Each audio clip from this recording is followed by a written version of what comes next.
안녕하세요, 채환님. 4년 전쯤에 제가 채환님께 댓글을 달았습니다. 채환님 살게 해주셔서 감사합니다. 라고 인사드렸는데, 저 기억나실지요?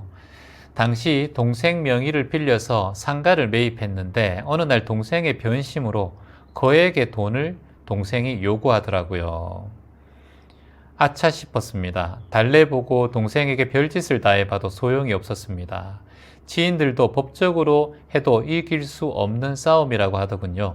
억울함과 분노로 몸과 마음이 피폐해져서 살고 싶지 않았습니다.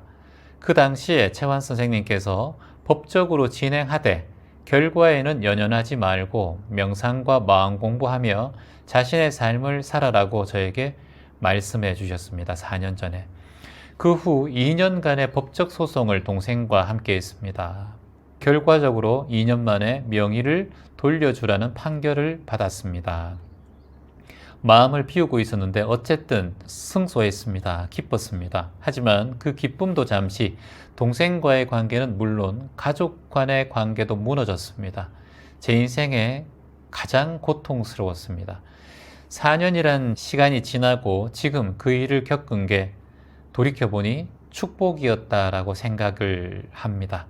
4년 전에는 돈이 전부라고 생각했던 저의 그릇된 마음과 마주하고 어리석었던 행동을 인정하며 제 삶을 점검하는 계기가 되었습니다.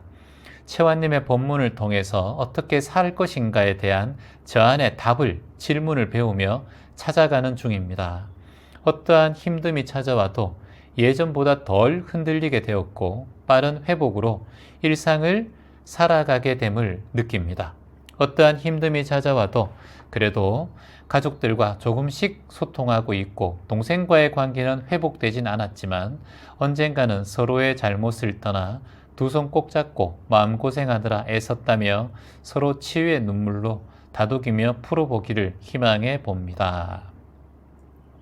4년 동안 자매끼리 이렇게 법적 다툼을 하고 큰 그런 재판도 있었는데 그래도 이 4년 동안 마음 공부와 명상 공부를 놓치지 않고 지금은 또 이렇게 동생과의 이런 마음을 희망하면서 댓글을 적어주신 우리 구독자님께 우리 귀천가족에게 여러분 따뜻한 박수 한번 부탁드립니다. 예.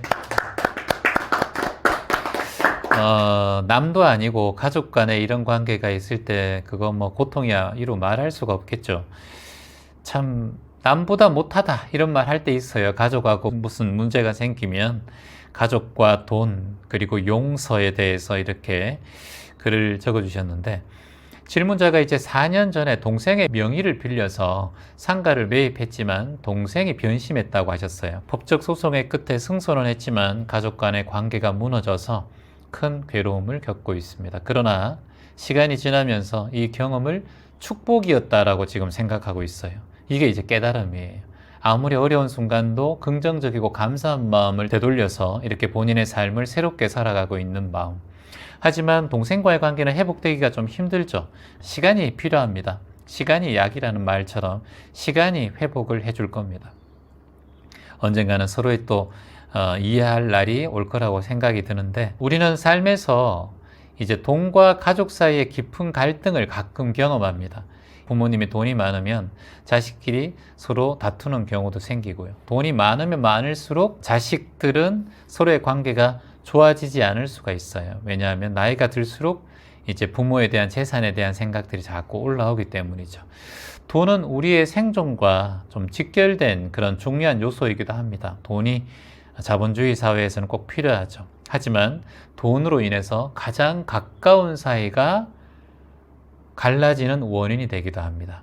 그 어떤 것도 잘 갈라지지 않는데 돈 때문에, 땅 때문에, 부동산 때문에 갈라지는 경우가 가족 간의 불화 중에서 가장 큽니다. 돈이 편리하고 좋고 참 우리에게는 꼭 필요한 것이기도 하지만 가족들을 금가게 하는 원인이 된다는 것을 꼭 우리가 기억해야겠죠. 그래서 돈이 연관된 일은 정말 깔끔하게 서로의 오해 없이 서로 간에 조심스러운 그런 방향성이 필요하다는 걸 다시 한번 이 질문을 통해서 알게 됩니다. 경전에도 이런 말이 나옵니다. 돈은 우리의 것이 아니다. 이런 말이 나와요. 돈은 우리의 것이 아니다. 따라해볼까요? 돈은 우리의 것이 아니다. 돈은 우리의 것이 아니다. 내가 잠시 맡고 있을 뿐이다. 내가 잠시 맡고 있을 뿐이다. 그렇죠. 그러면 돈을 많이 있는 사람은 많이 맡고 있는 거겠죠? 부자인 사람은. 그렇죠? 가난한 사람은 돈을 적게 가지고 있는 거겠죠.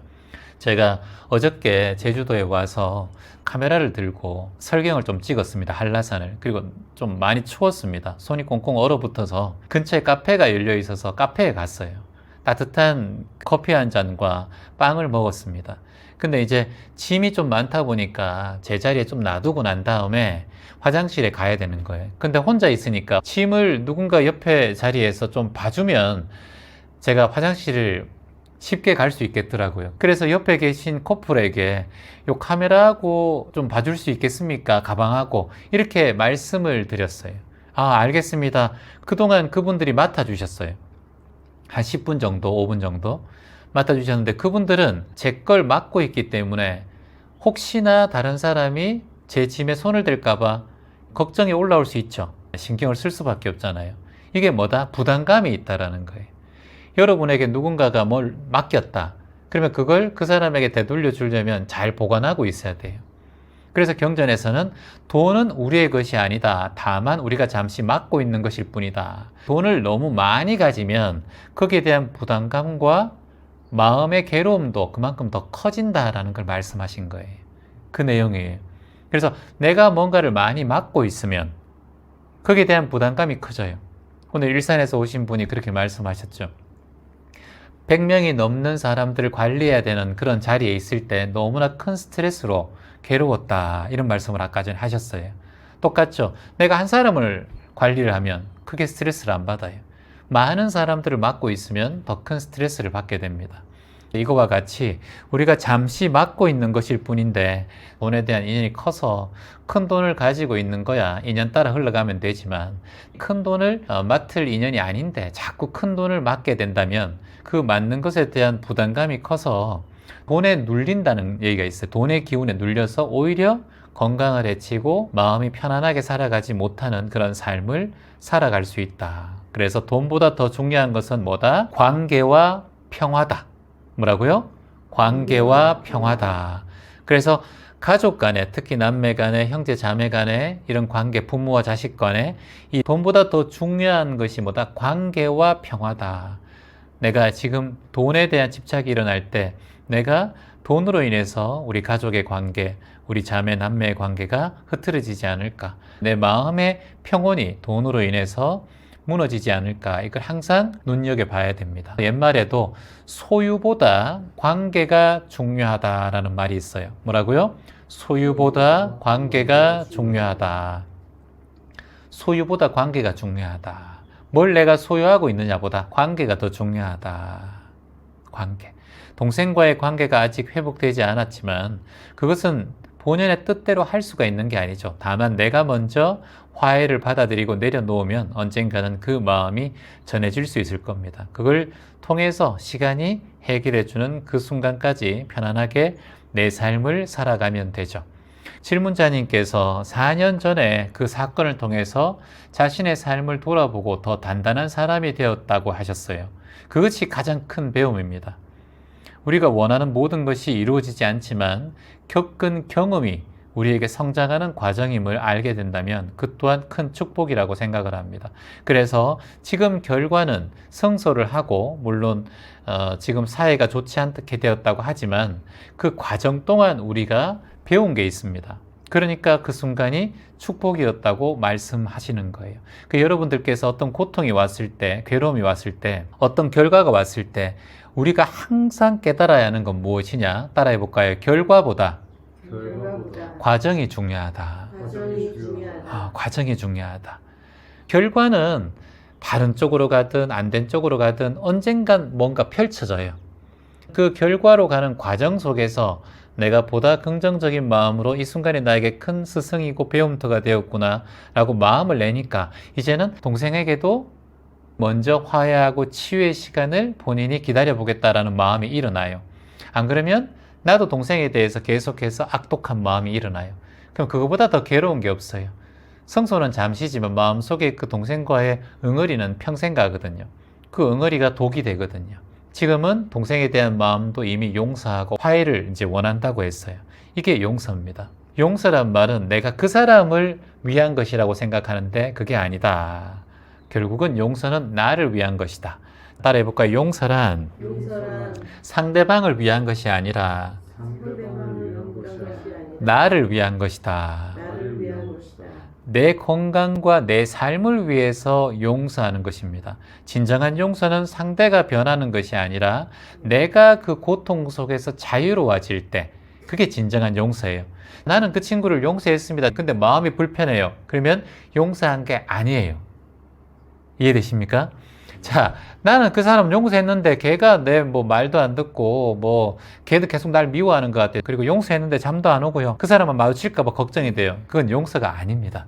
그래서 진정한 용서는 나를 위한 것이고 진정한 용서는 자유로워지면 아, 내가 진짜 용서했구나.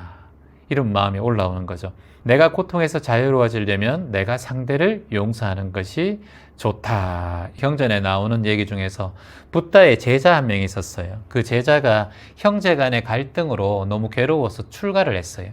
형제 간의 갈등을 통해서 출가까지 했으니까 그 형제 간의 갈등이 얼마나 심했겠어요. 부처님의 제자 한 명 중에서 출가 전에 형과의 재산 문제로 큰 갈등을 겪었는데 출가 후에도 그 형이 출가한 동생을 더 미워하고 더 괴롭혔어요. 하지만 그 제자는 절대 형을 미워하지 않았습니다. 근데 이제 시간이 지나서 동생을 미워하던 형이 큰 병이 찾아왔어요. 그래서 결국은 형이 생을 마감했어요. 돌아가시기 전에 이 제자가 동생이 형을 찾아가서 형과 화해하고 형에 대한 모든 마음들을 다 내려놓고 형에 대한 고통의 순간들을 같이 함께 하면서 형을 이렇게 돌보게 됐죠. 그러자 형이 죽기 전에 자신의 잘못을 깨닫고 동생에게 미안하다라고 말하며 사과를 하는 그런 일화가 있습니다. 그래서 우리가 지금 마음속에 용서하지 못할 사람이 있다면 눈 감기 전에 우리가 빠르게 용서를 해버리는 게 좋다. 왜냐? 내가 자유로워질 수 있는 방법이기 때문에. 내 삶이 자유롭지 못하다면 여러분은 누군가를 용서하지 않았다라고 생각할 수가 있겠죠. 가족 간의 갈등은 특히나 좀 시간이 많이 걸립니다. 갈등이 안 생기는 게 제일 좋고요. 가족 간에는 내 마음이 먼저 준비되면 용서하고 화해할 그런 날들을 기약해 보는 것도 좋을 것 같습니다.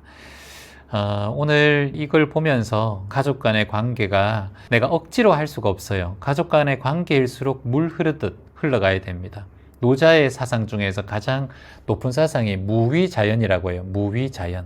이게 뭐냐? 어느 곳에서도 치우치지 않고 자연스럽게 흘러가라 라는 말이에요. 어느 곳에서도 치우치지 않고 자연스럽게 흘러가라. 강물처럼 흘러가라. 강물은 장애물을 만나도 막히지 않는다. 돌아가든 넘어가든 스며들든 결국 시간이 지나면 바다로 흘러간다. 저는 이 노자의 말씀이 굉장히 마음에 와닿았어요. 여러분, 물이 결국은 바다로 흘러가요. 이게 말라가지고 증발되어서 구름이 되든 구름이 흘러가서 비가 되어서 또 흘러가서 스며들든 증발되든 결국은 바다로 흘러간다는 거예요. 물이 그걸 알고 있는 것 같아요. 제가 여러분들께 항상 말씀드리는 게 뭡니까? 여러분 안에 의식이 있는데, 여러 가지 의식이 있는데 그 밑바닥 중에 가장 깊은 무의식 속에 하나의 의식이 있다. 그게 바로 희망의 의식이다. 그게 무슨 말이에요? 여러분은 결국 바다다. 여러분이 한 방울의 빗방울이든 작은 강물의 똥물 같은 그런 더러운 냄새가 나든 인연에 따라서 인연을 만나면 결국은 바다로 흘러갈 큰 대의 마음을 품고 있는 바다와 같은 존재이다. 그러니까 그걸 기억하라는 거예요. 저는 물 한 방울이 그걸 기억할 것 같아요. 급하지 않게 물 흐르듯 한 방울 한 방울이 모여서 작은 줄기가 되고 작은 도랑물이 되고 작은 골짜기가 되고 강물이 되고 결국은 큰 강이 되어서 바다로 흘러가듯 인연이 닿는 그날까지 우리는 그냥 흘러가 보면 결국은 바다다. 여러분들께 여러 가지 의식이 많고 고통과 괴로움과 즐거움과 희노애락이 있다 하더라도 그 기저에 깔려있는 희망의 의식이 있다. 그게 저는 바다와 같은 의식이라고 봐요. 결국엔 여러분은 바다다. 지금 내가 구중물이고 또랑물이고 내가 그냥 빗방울 하나고 내가 가소로운 존재다 이렇게 생각하시는 분들이 계시다면 저는 그건 착각이라고 봅니다. 여러분이 인연에 따라서 결국은 바다로 흘러갈 희망의 존재임을 꼭 기억했으면 좋겠습니다. 가끔씩 절망이 올라오고 고난과 역경이 찾아온다 하더라도 내가 바로 희망의 존재구나 라고 생각하고 꾸준하게 흘러가다 보면 그 인연이 닿을 때 우리는 바다로 결국은 희망으로 그 존재로 살아갈 거라고 생각을 합니다. 여러분 그렇게 생각하신다면 함께 박수 한번 부탁드립니다.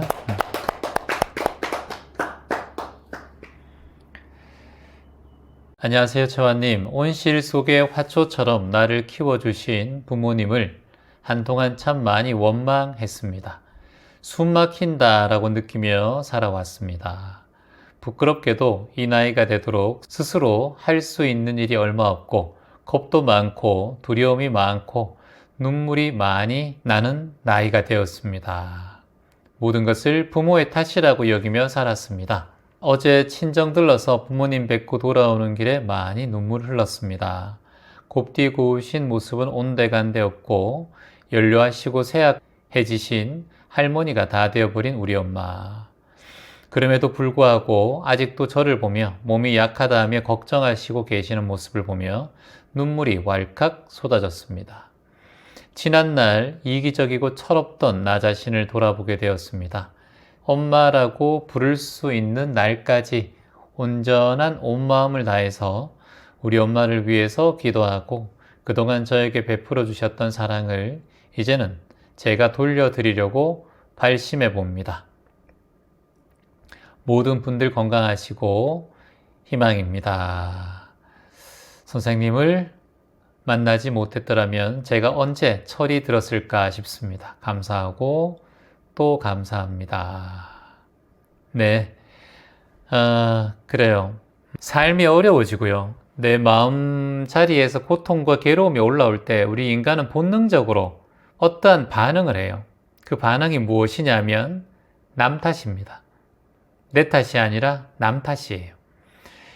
이게 인간의 본능이에요. 주변에 누군가가 자신의 잘못을 잘 모르고 남 탓을 하면서 그 사람이 원인이어서 내 인생이 이렇게 되었다. 그리고 나는 잘났는데 같이 함께하는 사람들이 문제가 일으켜가지고 내 인생이 지금 이 모양이다. 이렇게 말씀하신다면 그것은 당연한 거예요. 왜냐? 인간의 마음의 구조가 그렇게 되어 있으니까. 사람은 누구나 자기가 잘못될 때 누구의 탓으로 돌립니다. 이게 인간의 본능이에요. 그래서 우리가 이 본능을 좀 깨워버리려고 내 탓이요, 내 탓이요, 내 탓이로소이다 이런 얘기 하잖아요. 자신이 무능하고 두려움이 올라올 때마다 누구의 탓을 하게 되는데 지금 본인은 부모의 탓으로 돌리는 그런 마음이 있어요. 이제는 나이가 들어서 부모에 대한 감사와 사랑을 깨달은 그런 내용이다 보니까 또 본인도 이제는 되돌려 드려야 되겠다라는 그런 마음도 담고 있어서 감사한 일인 것 같습니다. 인간은 누구나 성장을 하고 싶어 하잖아요. 어제보다 더 나은 오늘을 위해서 우리는 발전하고 싶어 하고 성장하고 싶어 합니다. 성장하고 발전하는데 가장 중요한 게 한 가지가 있어요. 성장하지 못하고 발전하지 못하는 이유는 이것을 하지 않아서 발전하지 않고 성장하지 않아요. 궁금하시죠? 바로 자기 반성입니다.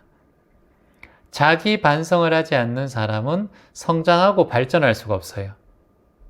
내가 지금 후퇴되고 있다. 내가 성장하지 못하고 있다. 그런 분들은 스스로가 내가 과연 나에 대해서 반성을 하고 있는가?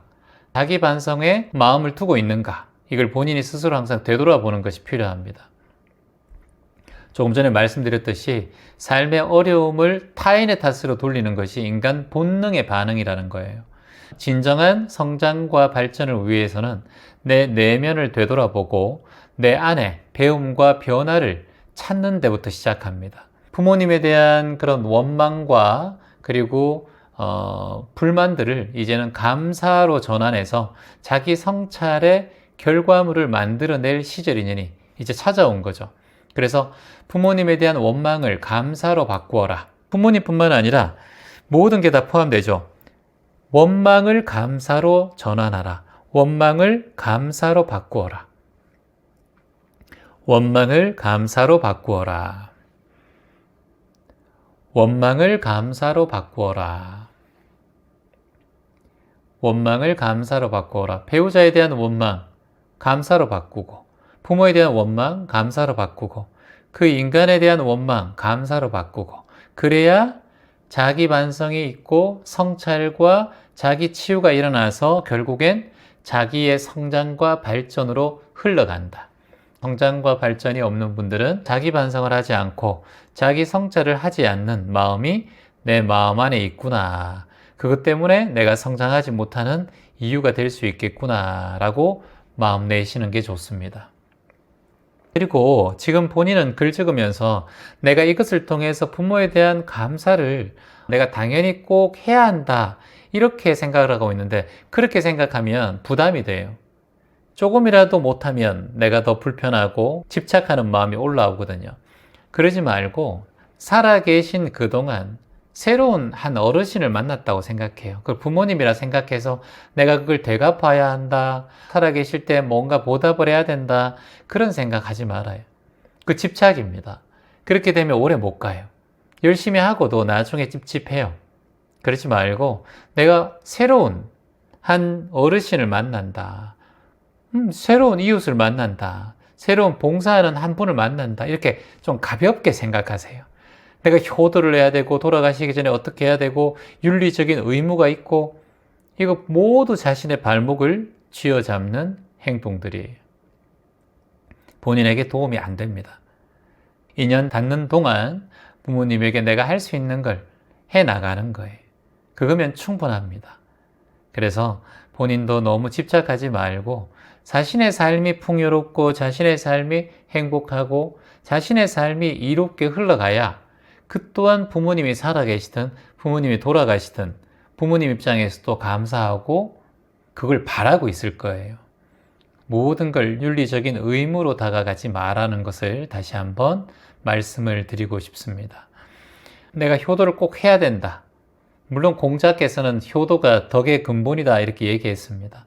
효도라는 것이 꼭 부모에 대한 그 효를 얘기하는 것이 아니라 어른에 대한 공경, 이웃 어른에 대한 공경, 나보다 나이가 더 많은 분들에 대한 겸손함과 공경이 이 덕의 기초라는 거예요. 꼭 부모를 뜻하는 게 아니라, 부모는 당연히 해야 되겠지만, 그러니까 다만 그것에 집착하지 말고 물 흐르듯 공경하는 마음으로 살아계시는 동안, 또는 돌아가셨다면 또 차례 잘 지내드리고 부모님을 가끔씩 회상하면서 미소 짓고 감사하다는 마음을 가지면 되는 거예요. 고민을 이렇게 적어주셨는데 고민할 걸 그게 크게 필요 없다. 솔루션을 말한다면 부모님하고 대화 시간을 조금씩 늘리는 거예요. 전화 통화를 자주 하든지 아니면 일주일에 한 번이라도 찾아뵙는다든지 그런 마음을 내면 좋겠고, 그리고 두 번째 솔루션은 부모님에게 감사 편지 쓰기. 편지 이런 거 잘 쓰지 못하게 되잖아요. 부모님께 감사의 마음을 담아서 편지를 써보는 거, 이런 거 좋습니다. 그리고 세 번째 솔루션은 큰 거 말고요, 작은 선물들 이렇게 자주 선물해 보는 거예요. 작은 선물들도 하나씩 준비해 보고 편지도 한 번씩 써보고, 이렇게 작은 선물들을 준비하면서 부모님에게 내 마음을 전달하는 거예요. 그렇게 자꾸 하다 보면 내 마음이 좀 편안해집니다. 그리고 이제 명상을 추천하자면 감사 명상이 좋겠죠. 부모님에 대한 감사를 하루에 5분씩이라도 감사 명상하면서 부모님에 대한 감사와 사랑을 마음속 깊이 간직하고 그 고마움을 내 무의식 속에 자꾸 심는 거예요. 그러면 부모님에 대한 미움과 부모님에 대한 상처에 대해서 조금 벗어나고, 그리고 부모님에 대한 희생과 어떤 그 노력을, 내 마음의 치유가 일어나면 부모님에 대한 치유도 같이 일어나게 돼요. 모든 건 내 마음에서 시작되는 거니까. 내가 뿌리란 거예요. 내가 뿌리를 잘 갖고 놓으면 부모에 대해 연결되어 있는 줄기도, 자식에 대해 연결되어 있는 줄기도 모두 다 잘 물 흐르듯 잘 흘러갑니다. 부모의 희생이 없었다면 내가 없었을 것이다, 그렇게 크게 생각하지 말고 그런 마음이 오히려 집착과 번뇌를 불러일으킨다는 걸 알고 그냥 감사한 마음으로 살아 계시는 동안 작은 인연을 계속해서 이어가는 것. 그게 본인도 성장시키고 부모님과의 관계도 좋아진다는 걸 말씀드리고 싶습니다. 자, 같이 한번 확인해 보죠. 나는 부모님의 사랑에 감사합니다. 심플하게 가는 거예요. 부모님의 사랑에 감사합니다. 부모님의 사랑에 감사합니다. 부모님 덕분입니다. 부모님 덕분입니다. 이렇게 그냥 좀 편안하게 이렇게 흘러갔으면 좋겠습니다. 너무 깊이 생각하지 말고요. 그리고 기도하는 마음이 혹시 있다면 부모님의 건강과 행복을 기원합니다. 항상 감사한 마음으로 살아가겠습니다. 이렇게 하고 아멘 하고 나무아미타불 하면 되는 거죠. 그렇게 한번 잘 만들어 가 보시기를 바랍니다. 안녕하세요. 사람은 정말 바뀌지 않더군요. 제가 변해야만이 제가 행복한 길인 걸 알고 있습니다. 그것이 꽃길이란 걸 알고 있는데 그런 실천이 안 됩니다. 오늘 이 시간부터 울지 않으려고 합니다. 상처를 받으니 아직도 제가 기도가 명상이 부족한 듯합니다. 저는 63세입니다. 짝꿍 앞에서 언어의 상처, 말의 상처가 너무 커서 이렇게 글을 적어 봅니다. 선생님 말씀대로 열심히 듣고 배우고 함께하고 있는데 이제는 참 힘드네요. 저만 위해서 살고 싶습니다. 아들, 자식의 말에 큰 상처를 받았습니다. 두려움도 그리고 또 상처받을까봐 혼자 많이 울었습니다. 이런 상황에서 제가 앞으로 어떻게 삶에서 행복을 찾고 잘 살아갈 수 있겠습니까?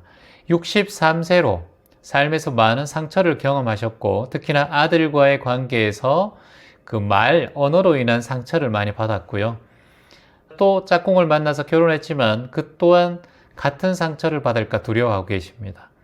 그래도 이렇게 명상을 통해서 기도하고 있고 자신을 위해서 살고 싶다. 이렇게 댓글을 달아주셨습니다. 저는 이분에게 딱 한마디를 먼저 하고 싶어요. 아들에 대한 상처, 그리고 본인이 아들에 대해서 두렵고 지금 인연을 만났지만 그 인연에 대한 또 두려움이 올라오는 것. 이게 뭐다? 바로 본인의 성격이에요. 본인의 성향 자체가 이렇게 상처에 민감하다는 거예요. 언어에 대한 상처를 받고 그리고 또 상처 속에서도 새로운 인연을 만나서 결혼도 하고 그랬지만 또 상처받을 걸 두려워하고 있잖아요. 그게 왜 그러냐면 본인의 성향이 그렇다는 거예요. 왜 그럴까요? 이걸 바꾸기가 힘들기 때문에 그래요. 옛말에도 사람은 쉽게 바뀌지 않는다. 본인도 이런 성향이 쉽게 바뀌지 않는다. 아들도 이런 성향이 쉽게 바뀌지 않는다. 그러면 최환님 바뀌지 않는다라는 것은 포기라는 건가요? 아닙니다. 쉽게 바뀌지 않지만 변할 수 없다는 뜻은 아니에요. 쉽게 바뀌지는 않지만 변할 수도 있고 변할 수 없기도 해요. 변화라는 것이 한순간에 일어나지 않아요. 아들로부터 상처받았던 여러 가지의 그 마음의 트라우마가 한순간에 사라졌으면 좋겠습니다. 힘들어요. 왜냐? 한순간에 변화가 되지 않는 것이 우리의 습관이고 업이기 때문이에요.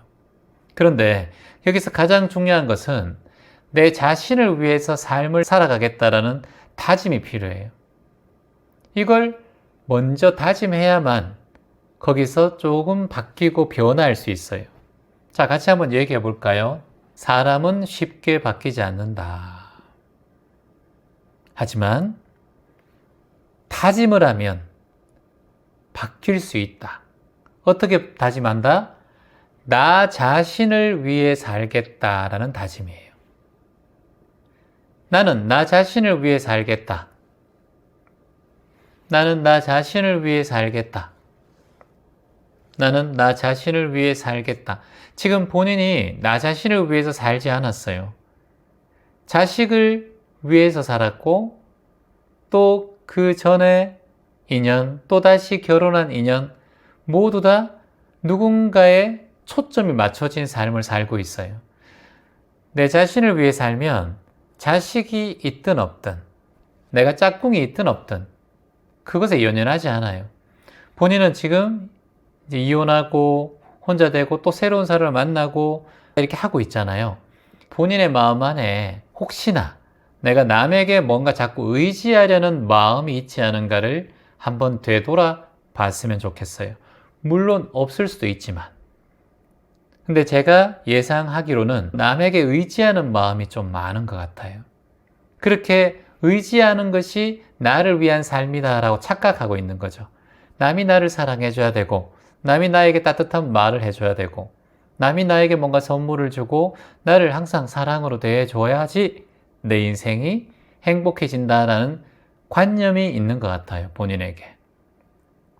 그러다 보니까 자신에 대한 삶에 대한 집중이 아니라 남을 통해서 내가 사랑을 받고 남을 통해서 내가 삶을 잘 살아간다라고 본인이 착각하고 있는 거예요. 항상 누군가에 의해서 본인이 좌지우지되고 항상 남에 의지하는 마음이 커져서 조금만 남이 달라져 버리면 그때부터는 지옥이에요.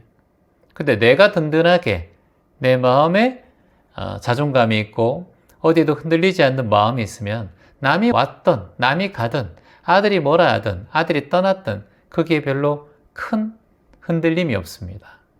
그래서 세상은 바뀌지 않지만 내가 바뀌면 세상이 다르게 보입니다. 세상은 잘 바뀌지 않아요. 여러분이 바라보는 아들, 여러분이 바라보는 배우자, 여러분이 바라보는 직장 동료, 친구 잘 바뀌지 않아요. 그런데 내가 바뀌면 세상이 다르게 보여요. 요게 진리입니다. 요게 일체유심조예요. 세상이 바뀌지 않습니다, 잘. 여러분 주변의 사람들이 잘 바뀝니까? 바뀌지 않아요. 하지만 내가 바뀌면 세상이 바뀌게 된다. 아들 말에 대해서 상처를 많이 받았다고 얘기하셨는데 그건 아들 말에서 상처를 받은 것이 아니라 아들의 말과 감정에서 자유로워지지 못했기 때문에 상처를 받는 거예요. 아들이 어떤 말을 하든 아들이 어떤 행동을 하든 내가 그 아들의 행동과 말을 감정적으로 바라보지 않고 여유하게 바라보면 그게 점점 더 자유로워지는 마음으로 흘러가요. 물론 쉽지 않아요. 그렇지만 노력해야죠. 자유로워지는 감정이 어떤 겁니까, 여러분? 그것에 흔들리지 않는 감정이에요. 감정적이지 않은 게 중요하죠. 그러려면 항상 깨어 있어야 돼요. 항상 지켜봐야 돼요. 내 감정을. 그리고 항상 감정이 어디로 흘러가는지 알아차려야 되고 그리고 그 알아차림 속에서 어떠한 상황이든 감정을 받아들여야 돼요. 내 감정이니까 인정하고 받아들여야 된다는 거예요. 호흡으로 흘려보내는 명상 수행법을 통해서 자유로워지는 연습을 계속 하셔야 됩니다. 말로 입은 상처는 칼보다 깊다 하셨어요. 말로 입은 상처는 칼보다 깊다. 그래서 오래 갑니다. 그러면 이제 어떻게 치유해야 될까?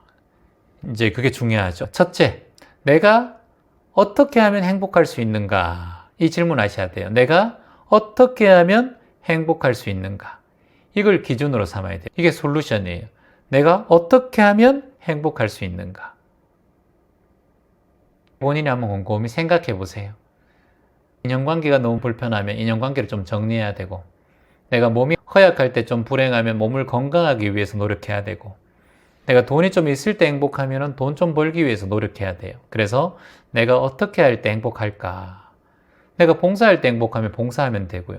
내가 누군가를 돕는 마음이 가질 때 행복하면 남을 도우면 돼요. 운동할 때 행복하면 운동하면 되고요. 그림 그릴 때 행복하면 그림 그리면 돼요. 그래서 내가 어떤 상황에 행복한가를 기준으로 먼저 잡아서 본인의 삶을 사는 거예요.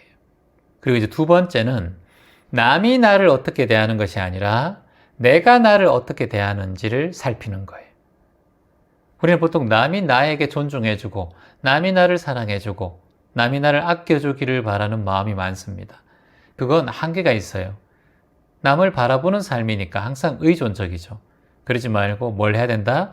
내가 나를 어떻게 대할까? 내가 나를 사랑스럽게 대하고 내가 나를 존중하고 내가 나를 아끼면 돼요. 내가 나에게 어떻게 대할까? 이게 가장 중요한 두 번째 솔루션이라고 할 수 있습니다. 세 번째 솔루션은 아들과의 거리를 두는 거예요. 거리를 둬라. 그게 아들이라면 아들, 남편이라면 남편. 지금처럼 계속해서 붙어 있지 말고 거리를 둬서 유지하는 게 중요합니다. 이 세 가지 솔루션을 함께 잘 만들어 가시길 바랍니다. 제가 수업할 때 귀점명상센터에 오신 분이 이제 70세 어머니셨어요. 그분이 평생 자녀를 위해서 헌신하고 살았는데 딸에게 늘 이런 말을 듣는 거예요. 엄마는 뭘 해도 부족해. 엄마의 딸로 태어난 게 너무 힘들어. 이런 말을 70평생 듣는 거예요. 나이가 들어서도 딸이 변하지 않는 거예요. 그래서 고민 끝에 귀점명상센터를 찾아오셨어요.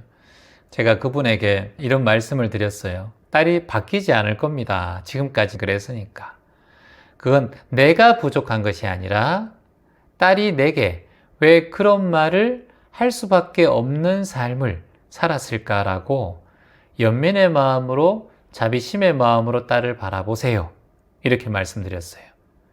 여기서 중요한 게 뭐냐면 내가 부족해서 딸이 그렇게 자꾸 얘기하는 게 아니라 딸이 왜 저런 얘기를 자꾸 할 수밖에 없었을까? 왜 저런 말을 계속하는 삶을 살고 있을까? 그것에 집중하라는 거예요. 딸에 대한 연민의 마음이 생기죠.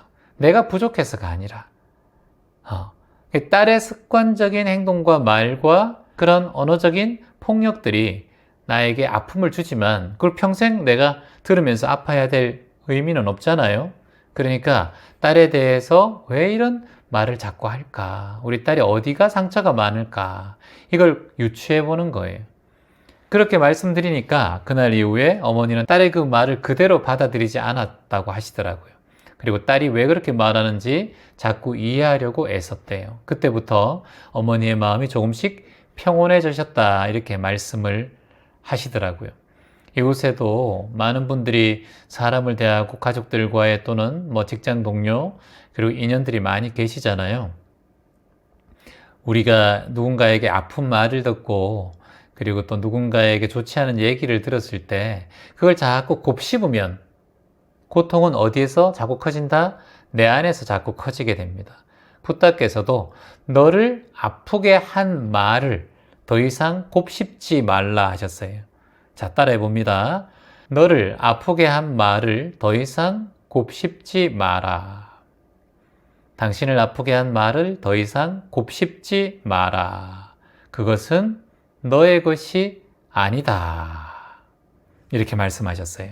내 마음속에 좋은 글씨처럼 아픈 마음이 있는 분들은 오늘 그 말들을 더 이상 곱씹지 말고 하루하루 정진해 나가셨으면 좋겠습니다. 하루 한 10분 정도 매일매일 명상도 좀 하시고요.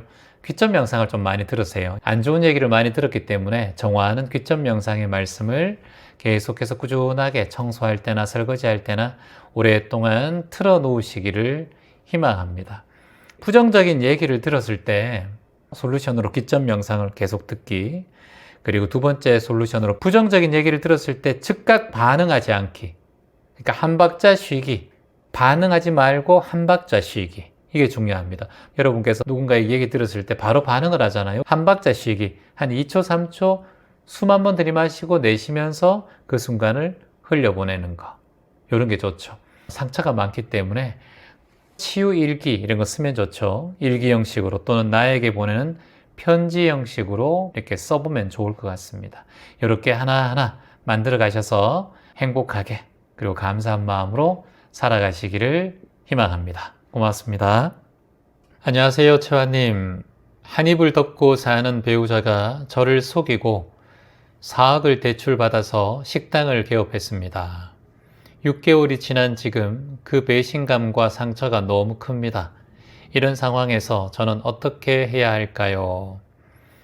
어느 날 은행에서 이상한 문자를 받고 확인했더니 배우자가 저 몰래 4억을 대출받아서 식당을 개업했다는 사실을 알았습니다. 아무 말도 없이 저를 속였다는 배신감, 그리고 그 빚에 대한 무게가 너무 부담스럽습니다. 나를 사랑하지 않은 걸까? 아니면 나를 믿지 못한 걸까? 이런 관계들을 어떻게 유지해야 할지 모르겠습니다. 이런 내용으로 질문을 주셨습니다.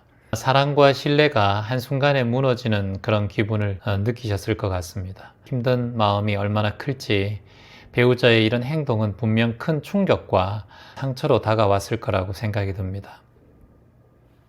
하지만 이런 상황에 내가 어떻게 대처하고 해결하느냐에 따라서 우리의 마음도 또 부부의 관계도 변화할 수 있다고 저는 봅니다. 어찌됐든 일어난 일에 대해서는 지금 덮을 수 없으니까 어떠한 상황에서든 이 상황을 조금씩 풀어 헤쳐나가야 될 거라고 생각을 합니다.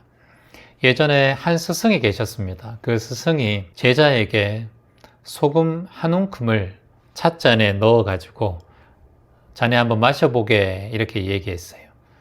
제자가 보니까 짜올 것 같잖아요. 소금을 한 움큼이나 넣었으니까. 그래도 스승이 시키니까 한 모금을 마셨습니다. 그리고 얼굴을 찡그렸습니다. 어떤가? 스승님 너무 짜서 마시지 못하겠습니다. 그래. 그 다음날 스승은 이번에는 같은 양의 소금을 들고 오라 했어요.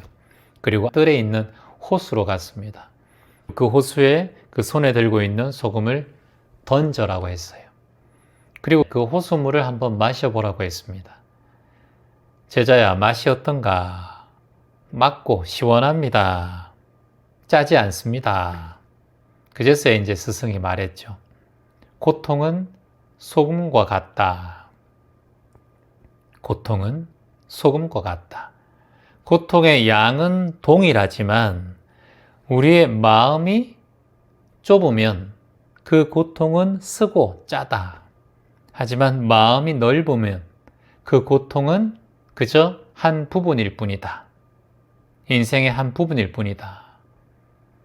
우리 삶에 다가오는 고통은 생로병사, 이 모든 고통은 우리의 삶에서 언제나 찾아오는 고통이다.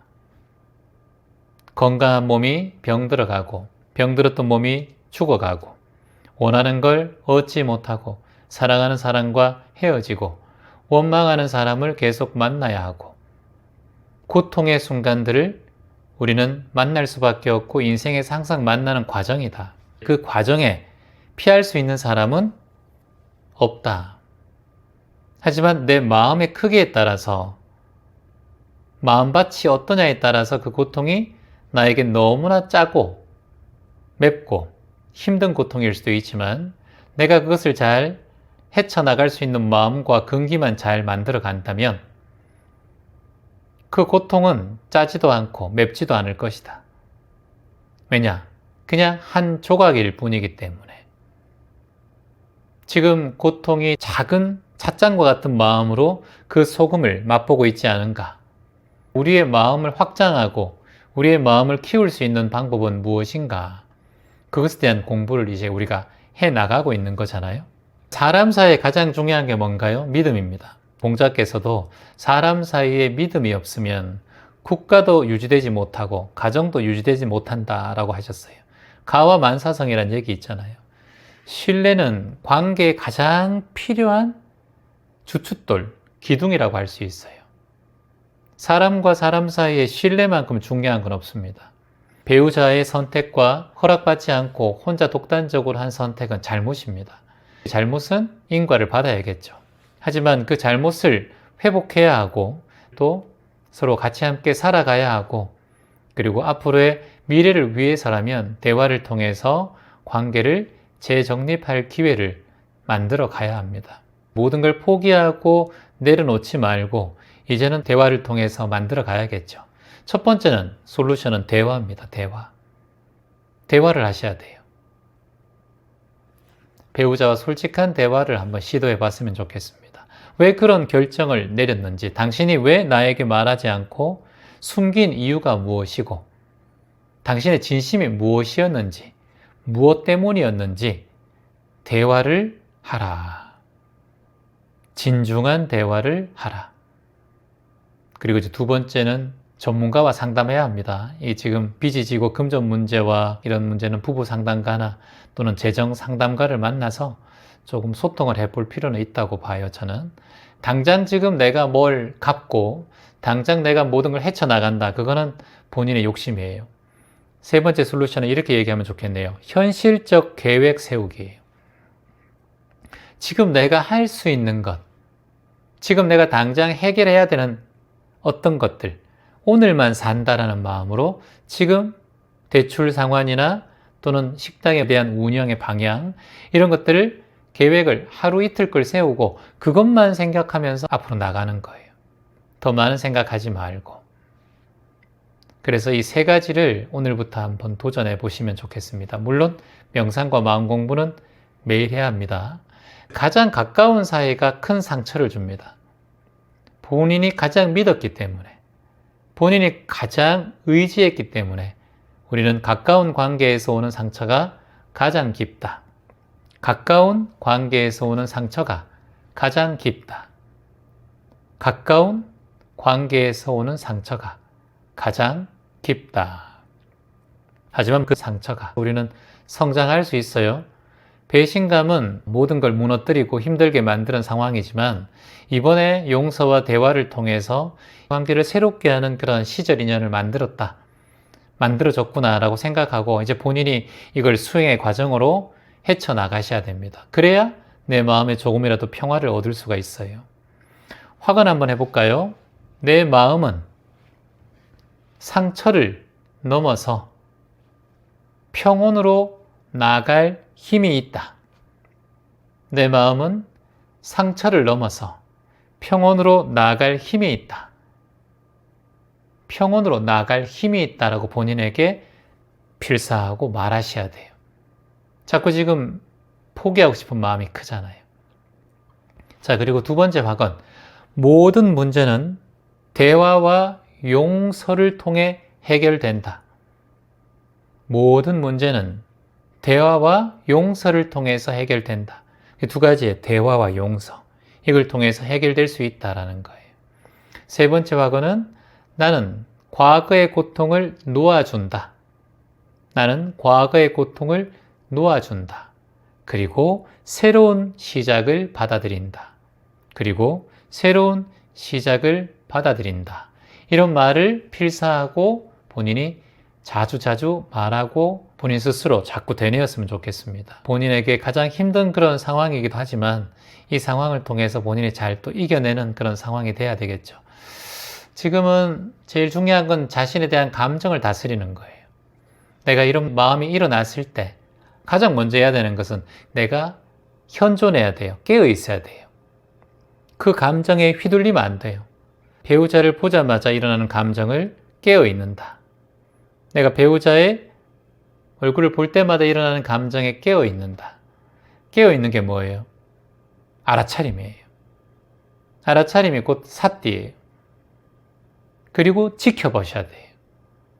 내 감정이 어떻게 일어나는지, 저 사람을 죽이도록 믿고 싶은지, 용서해야 될 것 같은 마음이 올라오는지, 또는 너무 억울한지, 너무 괴로운지, 슬픈지, 우울한지, 이걸 매 순간마다 지켜보셔야 돼요. 지켜보고, 그리고 어떤 마음이 올라올 때마다 알아차리셔야 돼요. 아, 내가 이런 마음이 올라왔구나. 알아차리자. 아, 내가 또 이런 생각이 올라왔구나. 알아차리자. 이렇게 알아차리셔야 돼요. 그리고 이런 상황, 가족의 상황을 받아들이셔야 돼요. 내가 선택한 인생인데 어떻게 밀어내겠습니까? 이혼할 수 있으면 이혼하면 좋겠지만 이혼하고 싶다는 말씀을 안 하셨기 때문에 지금 이 순간을 받아들이는 힘이 필요해요. 이게 수용의 힘이에요. 그리고 마지막에 호흡을 통해서 이런 모든 감정을 흘려보내셔야 돼요. 깨지 알바 틀, 깨어있기, 지켜보기, 알아차리기, 받아들이기, 흘려보내기.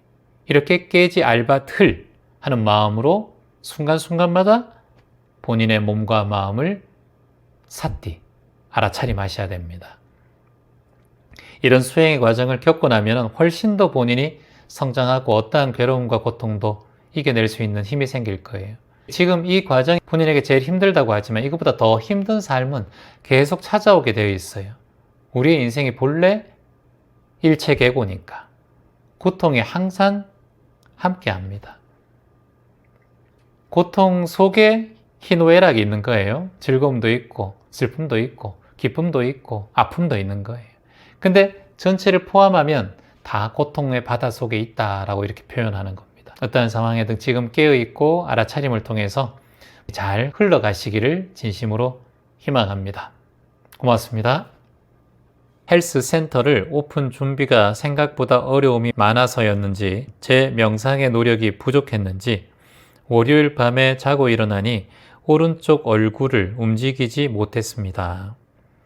연휴라서 급히 열린병원을 알아보고 갔는데 병명이 안면마비, 구안화사랍니다. 센터 오픈 진행도 멈춰야 하는 상황이고 신장병도 앓고 있어서 걱정인데 얼굴까지 이르니 긍정의 힘이 최선이란 걸 알지만 마음이 잘 잡히지가 않습니다.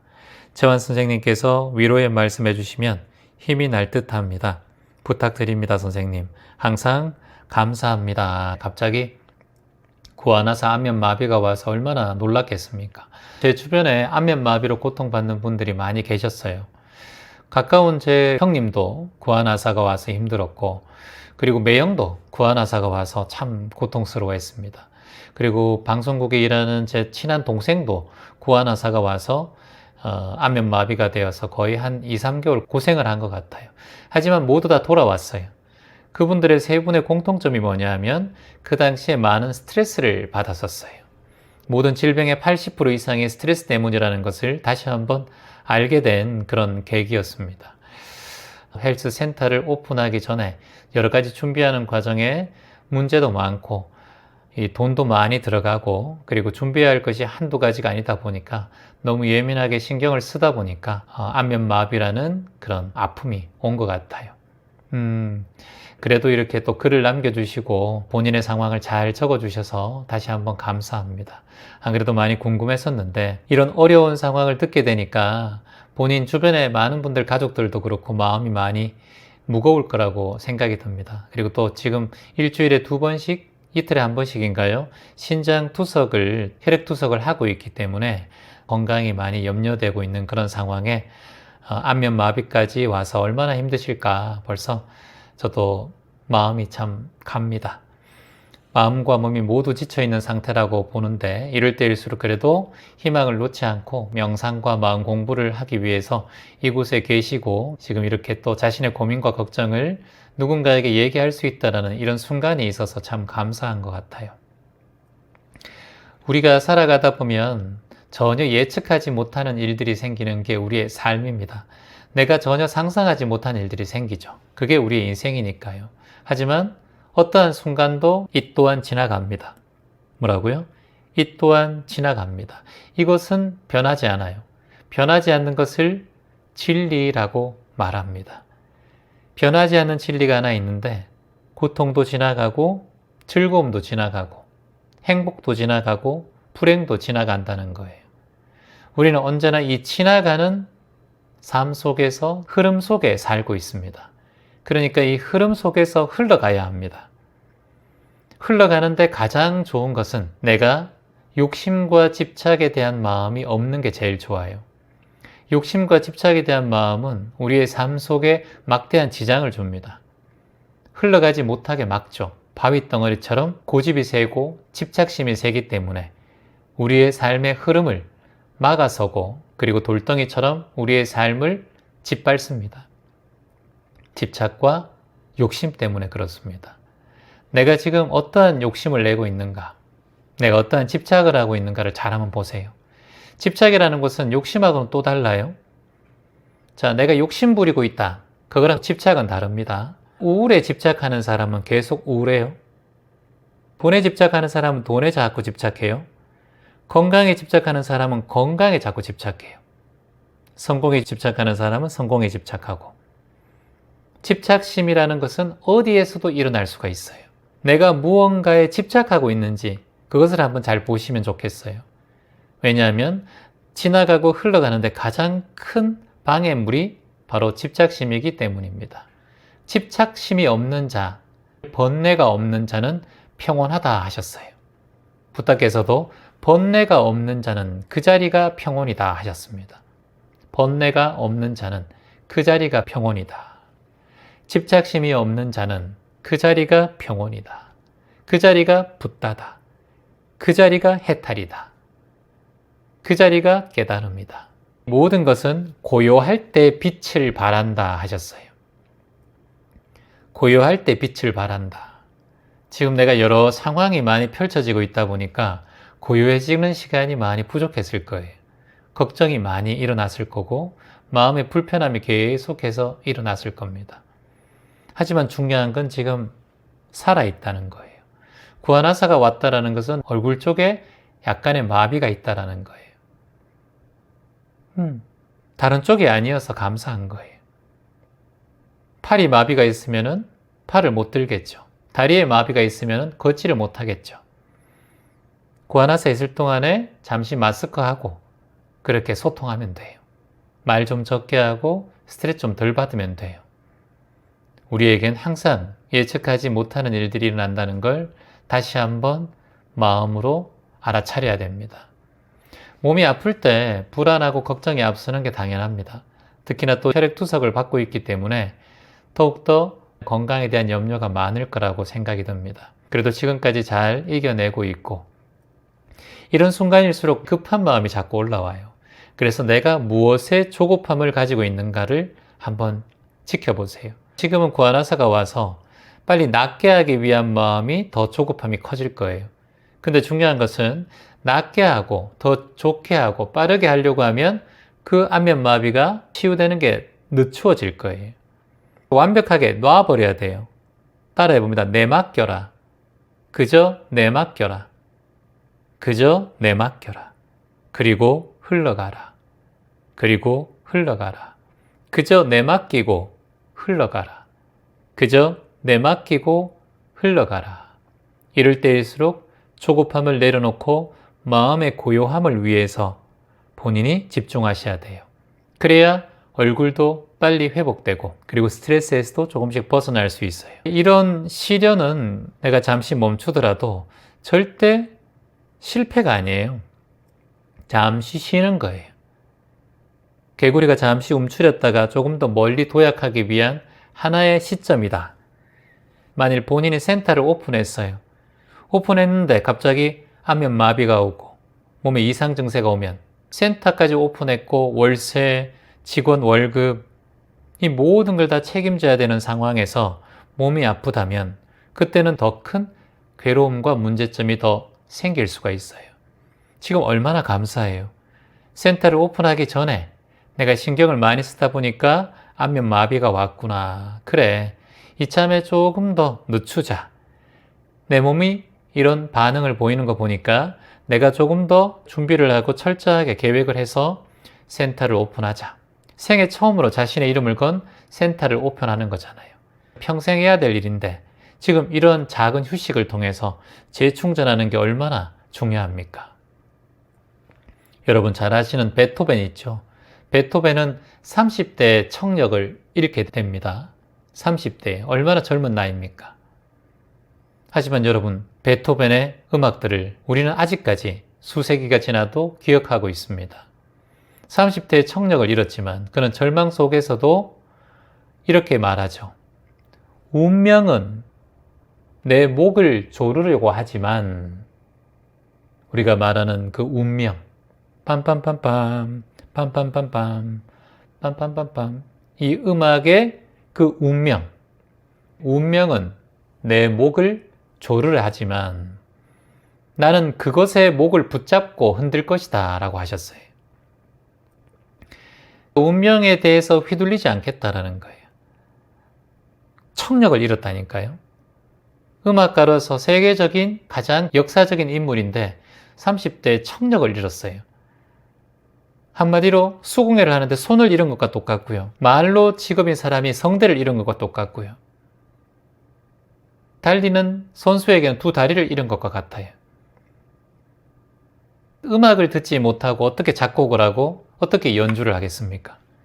그런데 베토벤은 그 순간 운명이 내 목을 조르려 한다 하셨어요. 하지만 내가 그 목을 조르고 내가 다시 흔들 것이다 라고 하셨습니다. 이 정도 돼야 위인이 되겠죠. 물론 우리는 쉽지 않을 겁니다. 하지만 우리에게도 그런 내면의 힘이 저는 있다고 봅니다. 베토벤만 있는 게 아니에요. 인간 누구에게나 가지고 있는 희망의 의식이 있습니다. 귀가 들리지 않지만 그는 작곡을 멈추지 않았고 지금도 많은 사람들이 사랑하는 수많은 예술작품을 남겼습니다. 지금 준호님께서 센터를 준비하면서 얼마나 많은 노력을 하셨는지 저는 잘 알고 있습니다.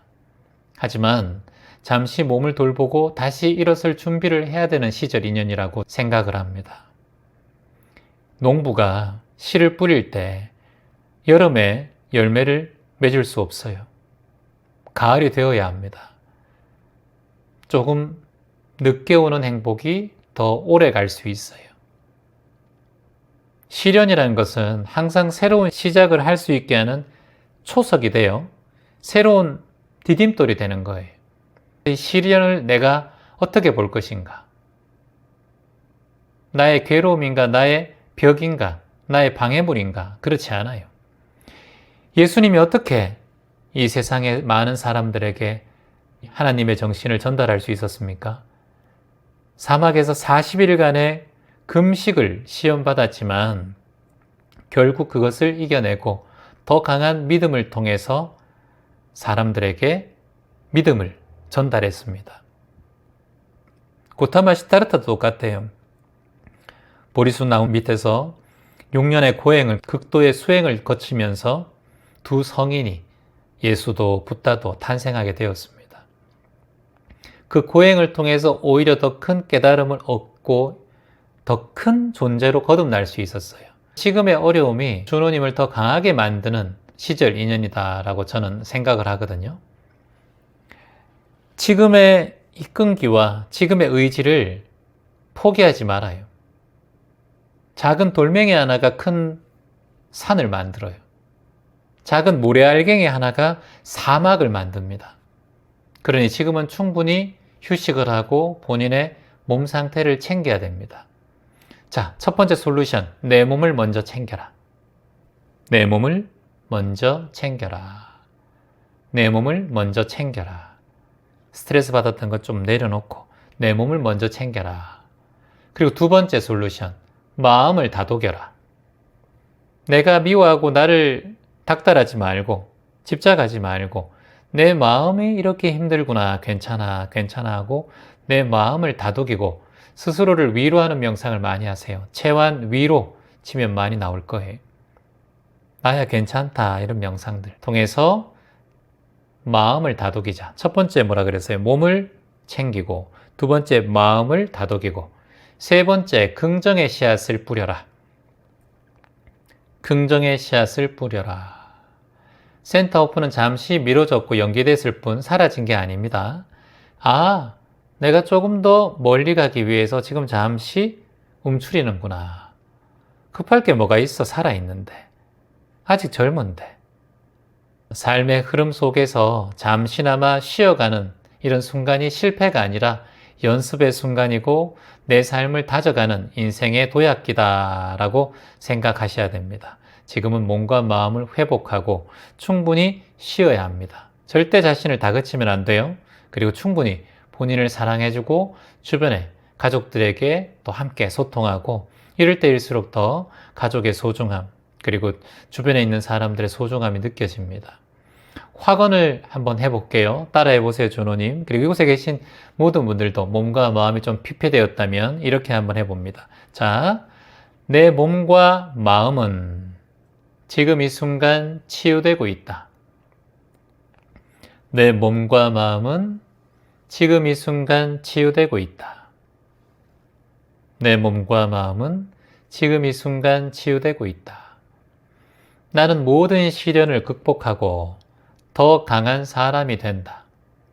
나는 모든 시련을 극복하고 더 강한 사람이 된다. 나는 모든 시련을 극복하고 더 강한 사람이 된다. 나의 길은 희망의 빛으로 가득하다. 나의 길은 희망의 빛으로 가득하다. 나의 길은 희망의 빛으로 가득하다. 지금의 아픔은 나를 더 단단하게 만든다. 지금의 아픔은 나를 더 단단하게 만든다. 지금의 아픔은 나를 더 단단하게 만든다. 그리고 본인이 하나님 믿으면 하나님에게 기도하세요. 하나님, 지금 이 순간 나의 몸과 마음을 따뜻하게 치유의 에너지로 감싸 주시옵소서. 고통이 지나가고 평화가 나를 가득 채우게 하소서. 나는 다시 일어나 나의 길을 걸어갈 것입니다. 이미 그렇게 하고 있음에 감사합니다. 감사합니다. 라고 이렇게 하나님 그리고 부처님께 또는 본인의 종교에 기도하시면 됩니다.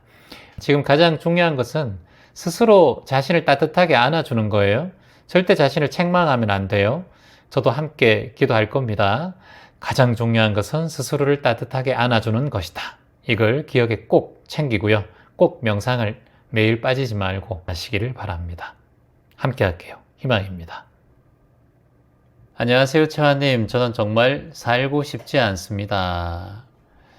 그동안 몇 년 동안 모아두었던 졸피뎀을 30알 정도 먹고 소주 반병 정도를 마신 것까지는 기억이 나는데 눈을 뜨고 나니까 3일이 지나 있었습니다. 제게 하나밖에 없는 아들이 37살인데 하루도 빠지지 않고 매일 술을 마시고 몸무게가 130kg 정도 될 것 같아요. 이번에도 큰 돈을 들여서 태권도 도장을 3년 하고 개인 회생까지 하고 있다고 하면서 괴롭다고 술을 마시다가 저희 집에서 넘어져서 왼쪽 다리에 인대가 끊어져서 병원에 입원 중입니다. 또한 병원비가 없어서 퇴원을 못하고 있습니다. 자식에게 살도 빼고 술도 끊으라고 답답해서 말을 했는데 자식은 또 잔소리한다고 소리를 지릅니다. 그렇게 전화를 끊고 난 뒤 정말 앞이 안 보이고 너무나 힘들고 비참해서 그냥 죽자라는 생각이 들었습니다. 정말 죽고 싶었습니다. 그래도 채환선생님 만나서 몇 년 정도 병원 치료를 하면서 다 잊었고 평온해졌다고 생각하고 살았는데 아들의 일이 또 커졌습니다. 지금 이 순간 몸과 마음도 너무 아픕니다. 너무 울다 보니 왼쪽 눈이 조금 위험해질 수 있다고 해서 병원에서 울지 말라고 했습니다. 그래서 지금은 노력 중입니다만 선생님, 도대체 자식이 왜 이렇게 저를 원망하는지 이해가 되질 않고 저도 너무 억울합니다. 평생을 아이 뒷바라지로 정말 고생도 많이 했는데 자식은 알바 한번 안 시키고 매도 한번 안 들어보고 키웠습니다. 어떻게 해야 할지 앞이 안 보이고 막막합니다. 그냥 제가 어디로 정처 없이 떠나고 싶습니다. 이렇게 오늘 저에게 질문을 기점명상 대학생분이 해주신 것 같아요. 정말 무겁고 좀 절박한 상황에 있는 그 아픔이 깊이 공감이 되는 그런 사연이 아닐 수가 없습니다. 평생 뒷바라지 하면서 키운 아들이 저를 원망한다. 저는 이 상황이 너무 억울하고 더 이상 살고 싶지 않을 만큼 힘이 든다. 제가 어떻게 해야 이 아들과 나 자신을 살릴 수 있을까요? 부모의 사랑, 부모가 자식에 대한 사랑이 잘 변하지 않죠. 사랑이 집착으로 가 있는 경우도 많고요. 자녀의 그 부모에 대한 원망 또한 시간이 지나면 또 사랑으로 변할 수도 있고요. 그 또 사랑이 집착으로도 변할 수가 있습니다. 지금은 서로가 너무 지쳤기 때문에 지금은 아픈 감정으로 서로 말하고 대할 수밖에 없는 상황인 것 같아요. 하지만 두 분 모두의 인생을 위해서 새로운 길을 걸어가셔야 한다고 저는 강력하게 추천합니다. 가장 먼저 중요한 건 따라해 볼까요? 스스로를 먼저 돌보는 것. 스스로를 먼저 돌보는 것. 스스로를 먼저 돌보는 것. 이것이 가장 중요하다. 지금 자식이고 뭐고 지금 중요한 게 아니에요. 내가 목숨을 끊을 정도로 힘든 상황이기 때문에 자식에 대한 생각과 걱정이 계속 있으면 있을수록 내 목숨이 위험해져요. 그러니까 그런 어리석은 행동은 더 이상 하지 말고 스스로를 먼저 돌보는 것이 가장 중요해요. 자식이 어디 있든 어떤 상황이 있든 내가 먼저 나를 스스로 돌보고 내가 먼저 나를 아끼고 챙겨야지 그 힘이 자식에게 전달될 수 있어요. 지금 이런 마음으로 자식을 돌본다. 이거는 말이 안 돼요. 자식 걱정을 한다. 그것도 말이 안 되는 얘기예요. 고슴도치 딜레마라는 게 있잖아요. 고슴도치가 추운 날씨에 서로의 몸을 붙여서 체온을 나누려고 서로 따뜻하게 하려고 하지만 가까이 가면 갈수록 서로의 가시에 찔립니다. 그래서 적당한 거리를 유지하면서 서로의 체온을 느낍니다. 물론 동물학적으로는 고슴도치가 그 가시를 접을 수가 있어요. 그런데 이제 이야기상으로 아무리 가까이 가려고 해도 가시가 있기 때문에 가까이 갈 수가 없어요. 가까이 가면 가까이 갈수록 다치는 거예요. 본인이 피가 나면서도 자신이 가장 괴로우면서도 목숨을 버릴 정도로 힘든 상황인데도 여전히 자식에 대한 집착이 놓아지지 않고 있다. 그건 수행으로 되는 게 아니에요. 결단이 필요해요. 그 딜레마 속에서 빠져나와야 합니다. 고슴도치 딜레마에 빠져 있는 분들이 너무 많아요. 가족 간이 너무 가까워서 상처를 주고받고 있는 그런 경우라면 다시 한번 오늘부터 적당한 거리와 이해가 서로를 살릴 수 있는 방법이 된다는 걸 절대 잊으시면 안 돼요. 비슷한 경우로 상담으로 오신 분들도 계셨어요. 자식이 너무 걱정되고 자식이 하는 일보다 사업을 망해서 본인의 재산을 다 조금씩 좀 주다 보니까 자식이 모두 다 말아먹었다. 근데 지금은 그 전 재산을 다 준 거에 대한 감사함은 어느새 잊었고 더 안 주느냐? 땅 팔아라, 집 팔아라, 죽으면 집은 사질머지고 가느냐? 돈은 다 내줄 거 아니냐? 부모가 먼저 죽기를 바라는 욕심까지 올라온다고 하는 거예요. 제가 그분에게 이런 말씀을 드렸어요. 나무가 있는데 많은 나무에 새들이 오죠. 열매도 먹고 그리고 그늘도 또는 둥지도 만들게 합니다. 평생 새를 위해서 열매도 주고 나무까지도 내어주고 둥지도 만들게 하는데 하지만 새는 나무에게 점점 더 많은 것을 요구하죠. 겨울에는 왜 열매가 안 열리느냐? 겨울에는 왜 낙엽을 떨어뜨려서 둥지를 없애느냐? 자연의 섭리인데도 그걸 이해하지 못하고 나무에 대한 원망을 해요. 인간의 흐름이 늙어가고 병들어가고 부족해지고 아파지는 게 흘러가는 인연의 순서들이에요. 근데 그걸 자식이 보면서 늙어서 돈도 없나? 이런 얘기 하는 건 뭐예요? 새가 나무에게 점점 더 요구하는 거예요. 나무도 가을이 되면 낙엽을 떨어뜨리고 자신의 몸을 최소한 유지하기 위해서 얼어 죽지 않기 위해서 몸을 가장 마르게 해서 그 수분을 간직하고 겨울을 이겨내요. 근데 거기서 새가 나무한테 자꾸 요구를 하고 집착을 하면 나무가 어떻게 생각하겠습니까? 시간이 흐르고 난 다음에 새가 다시 나무에게 되돌아와서 미안하고 고마운 마음을 말해주고 그동안 참 내가 몰랐다라고 새가 나무에게 말해주면 좋지만 그렇게 똑똑한 새가 잘 없죠. 똑똑한 자식이 잘 없어요. 자식이 힘들어서 엄마를 미워하고 아빠를 미워하고 더 해주지 않는다라고 투덜대고 이렇게 얘기해도 어쩔 수 없이 떠나가도록 놔두셔야 돼요. 그리고 나중에라도 그루터기가 필요하고 그늘이 필요하고 썩은 열매라도 필요할 때 돼서 자식이 올 때 나무가 새한테 이렇게 얘기하듯이 본인도 자식에게 그렇게 얘기하면 돼요. 떠나간 새가 다시 되돌아와서 봄이 되어서 되돌아와서 열매가 또 열리네? 그늘이 있네?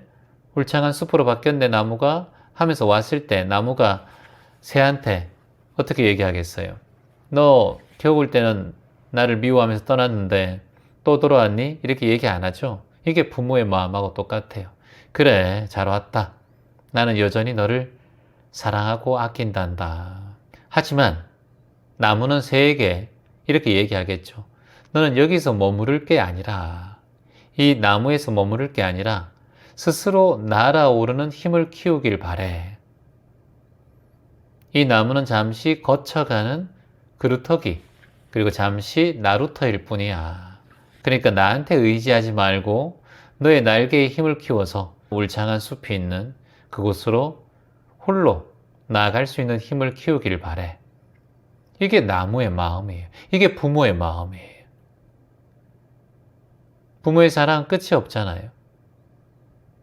가장 중요한 건 부모의 역할은 무엇이다? 따라해 볼까요? 자녀가 스스로 자립할 수 있도록 하는 것. 자녀가 스스로 자립할 수 있도록 하는 것. 자녀가 스스로 자립할 수 있도록 하는 것이, 이걸 잊으시면 안 돼요. 절대 잊으시면 안 돼요. 지금 본인이 자식이라는 독화살을 맞았어요. 독화살에 대한 비유경이 있잖아요. 화살경에 보면 어느 제자가 부처님께 묻습니다. 저는 왜 이 세상이 그토록 고통스럽고 그리고 괴로움이 가득한지 이해가 되지 않습니다. 그때 부처님께서 이렇게 말씀하셔요. 독화살이 너의 몸에 꽂혔을 때 왜 여기 꼽혔는지 묻기 전에 먼저 화살을 제거하고 고통을 치유해야 한다. 지금 당장 해결해야 할 것은 뽑는 거예요. 자식을 거리를 두는 거예요. 여기 놔두고 자꾸 해결하려고 하면 안 돼요. 자식에 대한 원망이나 상황이 지금 내 삶에 지대한 영향을 끼치고 있기 때문에 이제는 내가 뽑고 자식 스스로 상처와 고통을 치유할 수 있는 힘을 키우게 해주셔야 돼요.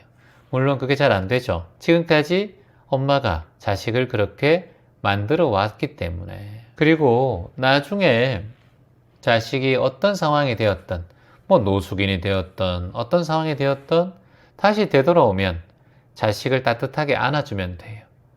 밥 한 끼 차려주면 돼요. 돈을 주는 게 아니라. 지금은 필요한 것들 해주고 돈을 또 주기도 하고 사업에 도움을 주기도 하고 그러니까 엄마 아버지는 다만 그런 존재라고 생각을 하는 거예요. 업이 된 거예요. 부모의 잘못도 같이 함께 포함되어 있다라는 거죠.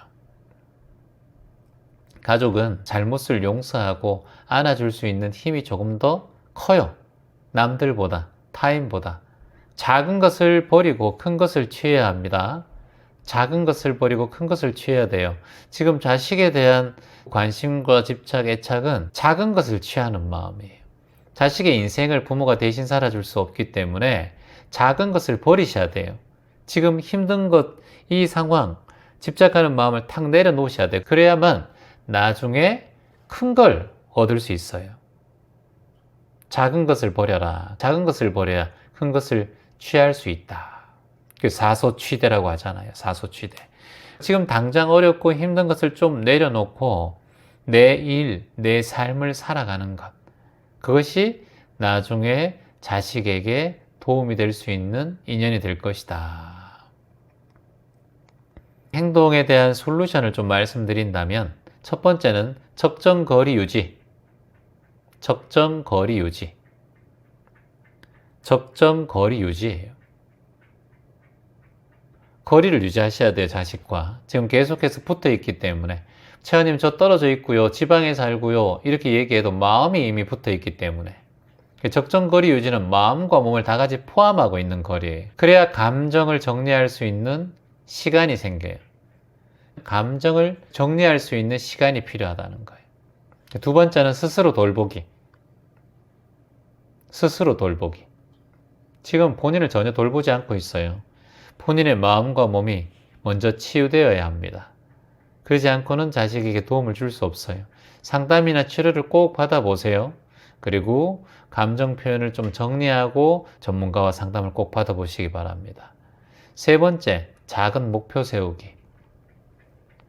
21일 기준으로 뭔가를 한다든가 하루에 한 번 1km 정도를 뛰어본다든가 아니면 일주일에 한 번은 꼭 등산을 한다든가 새로운 목표를 좀 세워서 하루 동안 자신에게 가장 긍정적인 행동을 하나 정도는 실천하는 것, 생산적인 행동을 좀 실천하는 것, 커피를 자기가 갈아서 마셔본다든가 명상은 당연히 해야 되는 거고요. 누구나 삶의 고통은 옵니다. 그걸 견디기 어려울 만큼 큰 상황도 누구에게나 찾아와요. 하지만 그 안에 그 괴로움을 넘어설 힘도 본인에게 있다는 걸 잊지 말아야 합니다. 아셨죠? 그러니까 내 안에 그 넘어설 힘이 있는 거예요. 감당할 수 있는 고통만 주신다고 하잖아요. 그리고 지금은 제가 볼 때는 본인을 너무 학대하고 있어요. 본인을 사랑하셔야 돼요. 자기의 명상을 하셔야 돼요. 자기의 명상. 그래야 자신이 치유될 수 있어요. 나를 아끼고 사랑하는 마음. 자식에 대한 건 좀 거리를 두세요. 그 과정을 통해서 조금씩 치유되면 치유될수록 아들도 새로운 길로 나아갈 수 있습니다. 확은 이렇게 한번 말해 보세요. 나는 내 삶을 사랑으로 채우고 치유한다. 나는 내 삶을 사랑으로 채우고 치유한다. 두 번째, 나는 내 아들과, 여기서 남편이 되면 남편이라고 해도 되고 배우자면 배우자 해도 됩니다. 나는 내 아들과 나를 위해 평화를 선택한다. 나는 내 아들과 나를 위해 평화를 선택한다. 그리고 모든 것은 이 또한 지나가리. 지나가리. 지나가리.